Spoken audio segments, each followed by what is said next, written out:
you have to understand that like cheaters, especially like that, where they're very like callous and they don't care how it affects you. They have no empathy, no compassion.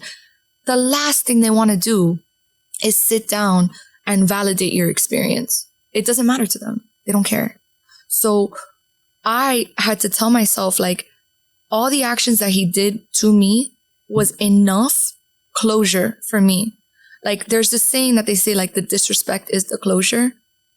That's the truth. Like, there's no conversation left to be had once they decide that you're not even valuable of a conversation. In his eyes, like, I wasn't worthy of that. Like, just get over it. Like, literally, just get over it is kind of his attitude towards me. I think closure it's all within yourself. Like, and closure's a myth. And closure is a myth. This whole idea, like, oh, we need closure.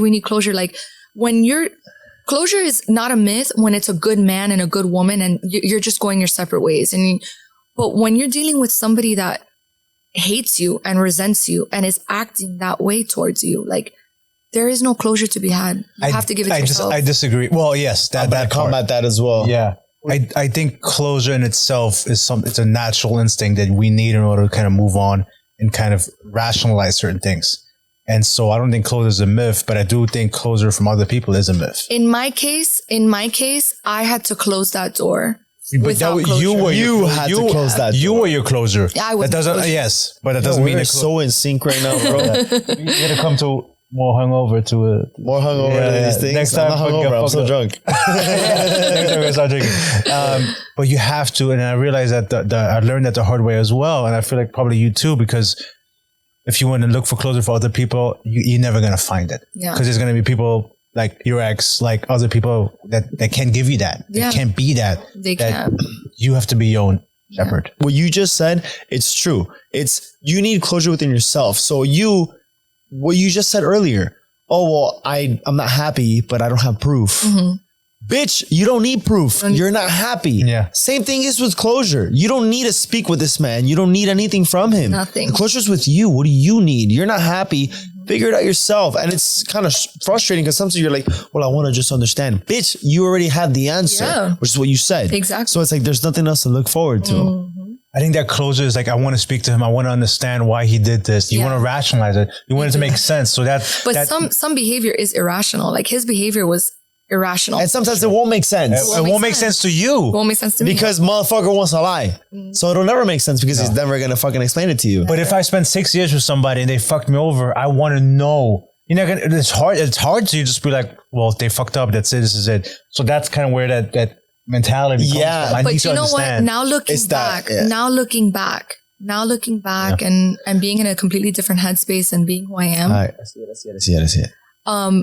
Him not providing that closure was a huge favor to me because it allowed me to look within and it allowed me to get closer to myself to find those answers anyway. And it allowed me to further build the trust within myself. So it did me a favor. And there's so many people out there who don't realize that they have to be their own closure instead of looking for that somebody else to find that and be that. Yes. Yeah. And that's what I love because everyone's always holding on to something or looking for an excuse to hold on or looking for an excuse to justify is what we're saying.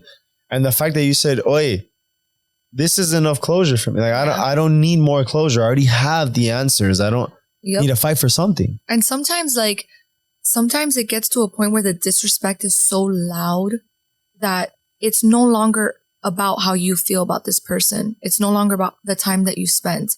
It's no longer about the good times that you shared. It's about respect. And sometimes you have to look at your situation from a logical point of view and think, I am no longer being respected and valued. I need to walk away. I cannot focus anymore about the love that I have for this person, the time we shared. Like, that's irrelevant. I need to pick up my dignity and walk away. And that's what I had to do too. Like, it was no longer about, oh, but he still cares about me. And look, he's made all these fake Instagrams and he's still watching my stories and he's still texting me and he's still calling me on no caller ID. He's still trying. He's still trying. He must still care. No, it's bullshit. You had a chance and you blew it. And now I get to walk away knowing that I gave him my all. I have no regrets. I'm out.